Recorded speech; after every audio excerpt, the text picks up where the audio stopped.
Chapter 2.7, Nonlinear Inequalities. We're going to solve polynomial inequalities and solve rational inequalities. And so polynomial inequalities, so an example is x squared minus 2x minus 3 is less than 0. And we're going to use the fact that a polynomial can change signs only at its zeros, so at the x-intercepts. So between two consecutive zeros, a polynomial must be entirely positive or entirely negative. And this means that when the real zeros of a polynomial are put in order, they divide the real number line into intervals in which the polynomial has no sign changes. These zeros are the key numbers, and so we're going to focus on those zeros that we find of the inequality, and we're going to look at the resulting open intervals and test intervals for the inequality. So to solve the inequality, you need to only test one value from each of these test intervals. And then when a value from a test interval satisfies the original inequality, you can conclude that the interval is a solution of the inequality. So to test intervals for a polynomial inequality, you're going to find all zeros of the polynomial first. And then you're going to arrange the zeros in increasing order. And those are the key numbers of the inequality. You're going to use those key numbers of the inequality to determine the test intervals. Then you choose one representative x value in each test interval and evaluate the polynomial at that value. When the value of the polynomial is negative, the polynomial has negative values for every x value in the interval. When the value of the polynomial is positive, then the polynomial has positive values for every x value in that interval. So let's try this out. Solving a polynomial inequality. Solve x squared minus x less than 0, then graph the solution set. So our very first step is to go ahead and solve for the zeros of this inequality. So we're going to factor. So this factors to x minus 3 times x plus 2 less than 0. Now what's important is we need to know our zeros. Our zeros are at positive 3 and at negative 2.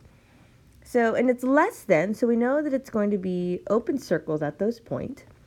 So this is negative 2 and this is positive 3. So now we're going to test in each interval. Test in each interval. We want to see whether we can get a true statement.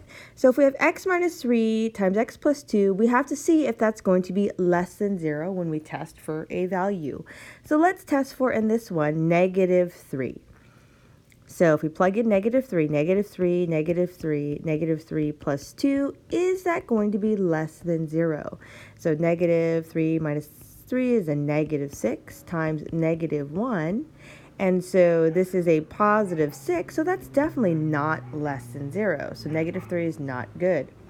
So let's test a number between negative 2 and 3. Well, a good number for that, I think, is 0. So let's plug it in to this here. So 0 minus 3 times 0 plus 2, is that less than 0? And so this is negative 3 times positive 2. That is negative 6, which is less than 0. So that's true. So we know this is true. Now let's just test the last one just to be sure. We're going to test 4. So 4 minus 3 times x plus 2, is that less than 0?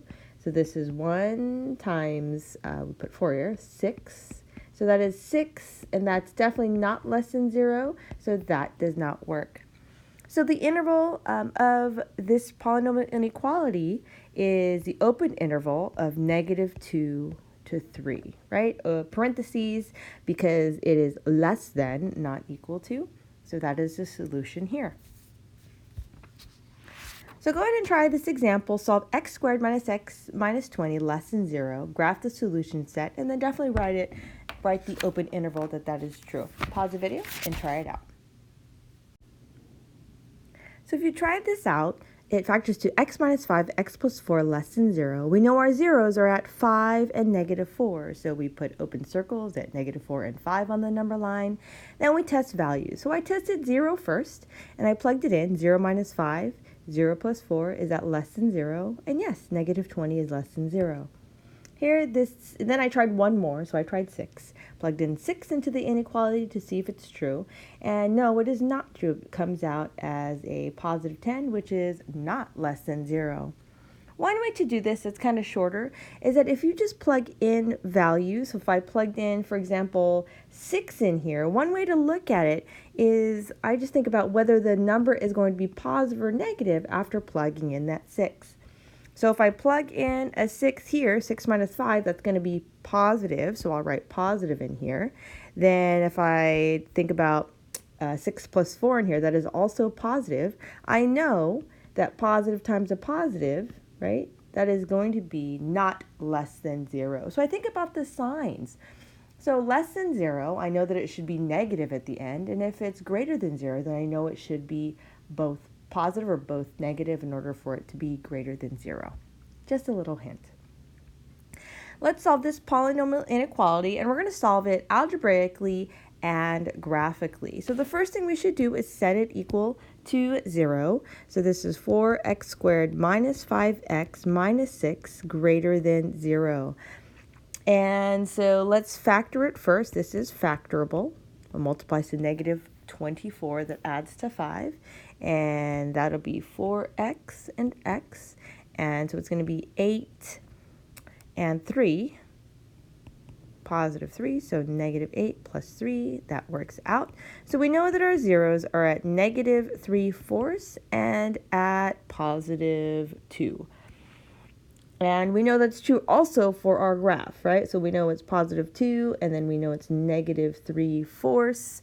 And we know our y-intercept is at 1, 2, 3, 4, 5, negative 6, right? And so just to get a general sketch on this one, we know that our parabola is going to look something like this. But I want to look at the number line here. And so we have negative 3/4, and then we have 2. It's just greater than. So it needs to be above that. It needs to be positive. So let's test out 0 first. If I plug in 0 here, so I will get a positive 3 and a negative 2, right? So let me just plug it in just to show you. You get 4 times 0 is 0 plus 3 times 0 minus 2. Is that greater than 0? And in this case, 3 times negative 2 is negative 6, and that's definitely not greater than 0. So that is not my solution. So let's test to the right of this. Let's test positive 3. So I plug in a 3, 4 times 3 plus 3, and then 3 minus 2, is that greater than 0? So 12 plus 3 is 15 times 1. That is definitely greater than 0, so this is true. Then it's going to alternate. So if I know this is positive here, this is negative in here, then it's going to be positive in this area here. So we know then that our interval that this is true is between negative infinity to negative 3/4, and then union 2 to infinity. And let's take a look at our graph on the right. So notice that we want to know when are we going to get values that are positive. The y values are positive. And we notice that it's positive here on this side, which is negative infinity to negative 3/4. And it's the same thing here on the right side. It's positive, the y values are positive when it's greater than 2. So go ahead and try this next example. Solve it algebraically and graphically.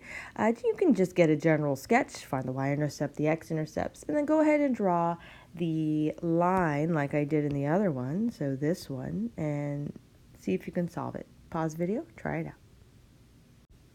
So if you tried this out, this factors to 2x plus 5x minus 1, so we know those are our intercepts here.